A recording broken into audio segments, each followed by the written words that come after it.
So here's part one in a series I'm calling Think Like Bob Umlas.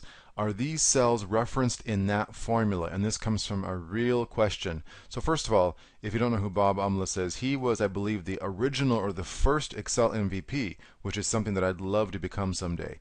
And there's lots of books and videos about basic stuff, but he has this book, and I think I bought the PDF and I also bought the physical book, and crazy ideas. If we click this as a hyperlink and we go to mrexcel.com where he sells the book, and I mean, it's just, you can go through here and see the different things he offers or crazy solutions to things, and it is just unreal. So it is a really good book if you really want a challenge. So let's go back to this challenge. We are over here. Here's the challenge. We want these cells to be highlighted if the formula in here, see how we've got a range from 14 to 19, and sure enough, this area is highlighted because the formula is looking in here from 14 to 19. Now, if I change this and I make this become, let's make this become 12, and we have to make the other side of the SUMIF 12, I press enter, then this expands. So this is a real question I had, and it almost looks impossible. So here is what you might consider. You might think, okay, let's go in here and say step one. Well, or I should say possible solution one. What about formula auditing, right? What if we do that? So we go back over to the formula. We click in here, and where's our formulas? Let's do that. Well, it's only showing two of the cells. Now, I don't know a way to make it show all of them. Unless it's highlighting that, I'm not sure. I don't think it is.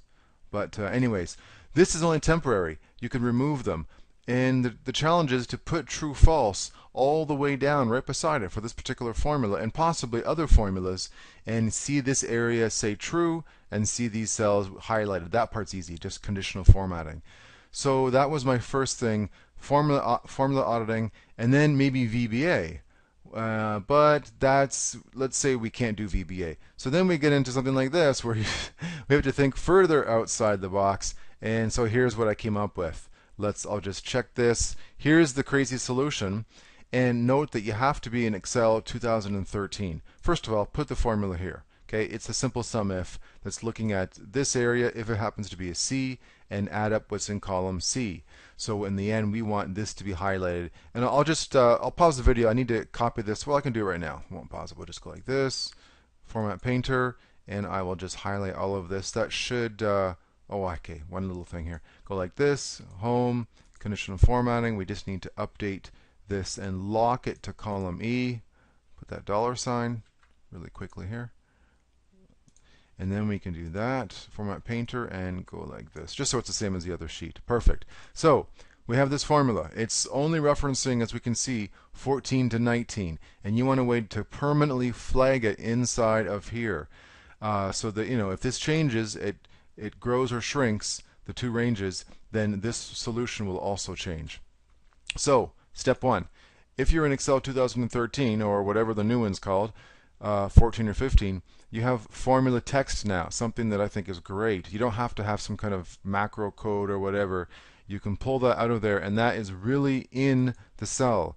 So next, I'm using the mid function to pull out the function name, and I'm doing that by saying, well, look for the open parentheses, and then ignore the first one, which is the equal sign. So we get the function name. That's just for not really to do with the solution, but just to see what the function is in there. Okay, so now we get the position of the open parentheses, the position of the comma, the first comma inside of the formula, and now we can use more string manipulation to pull out the range by saying, what have I got in here? Look at this cell, this text, which is over here, of course, the formula text of our formula over here, and start at number, and I'm saying the 7 plus 1. We can do F9. Yep, that's 8. And then we're going to the next one, and how many characters do we want? Well, that's basically just 19 minus 7 minus 1. That's giving us 11. So we get the range out of there. And then I'm saying, okay, now I'm doing this array formula to look for the first number in here, because this could be a column letter that's only one letter, or it could be, if we go way over here, some columns have 3 letters, some have 2. So it's 1, 2, or 3. So I don't know. Many ways to do it, but I thought let's just use this. It just came to mind. And we're not dragging this down, hundreds of thousands of rows, so that's okay. And of course we're doing this as well. How do we separate it? Where do we want to get the 19 basically? The 14 and the 19. That's what we really want to get out of this. So we want to find the colon in there. That's in position number 6. 1, 2, 3, 4, 5, 6. And of course, what is the last number, right? I mean, these rows, it could be a single digit, 2 digits, 3 or 4 or whatever. So we have to be very careful. And now we get everything that we need. So we have the 14 and we have the 19. Well, what's the next step here? Well, I put this little counter, really simply put that in there. And now, I know I kind of went quickly, but you can download the file and you can go through the whole thing. But now we're doing this. I put an AND statement because someone could say, oh, what if we use the match true? Oh, well, many experiences have taught me if there's some other way to do it, don't even mention that. Just match and VLOOKUP is always false unless they're binning numbers. So we go in here and we say AND. Two things are true. Very simple, very light. And then we just drag that down. So we're looking for this number and seeing if it is equal to this guy or equal to that guy or somewhere in between those two.